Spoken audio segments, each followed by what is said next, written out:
राज्य पढ़ुवा अंगनवाड़ी कर्मी मानक पई जारी है एक बड़ घोषणा। एमानक दरमा वृद्धि को नहीं सरकार देले नुआ अपडेट। यह छड़ा देखंतु बदलिबो अंगनवाड़ी कर्मी योग्यता। एणिकी चाकरी पई हासिल करने को पड़िबो ही प्रमाण पत्र। आसंतु संपूर्ण अपडेट जानिबा ता पूर्व वीडियो को लाइक करंतु, सब्सक्राइब करना थिले एबे सब्सक्राइब करे पाखर थिबा घंटी चिन्ह को दबाई दियंतु। देखंतु बदलिबो अंगनवाड़ी कर्मी और शिक्षक योग्यता।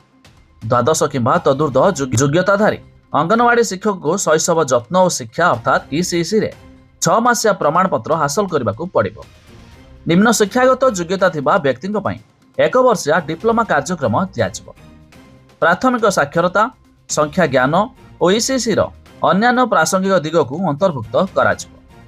तबे এই कार्यक्रम गुड़िक डिजिटल और दूरशिक्षा माध्यम डीटीएच चैनल और स्मार्टफोन व्यवहार करी चलाई पारिबे, जहाँकि शिक्षक को वर्तमान कार्य सर्वनिम्न बाधा सह ईसीसी रे योग्यता हासिल करने को साहाय्य करिबो।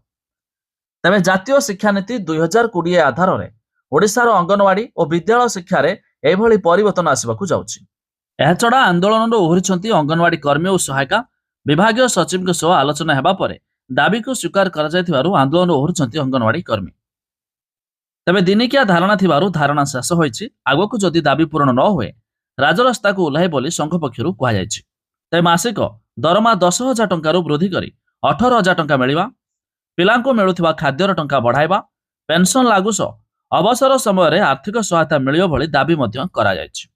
ते मिलुथिबा सूचना मुताबक खूब शीघ्र मध्य एमानक दाबी होई पारे पूरण।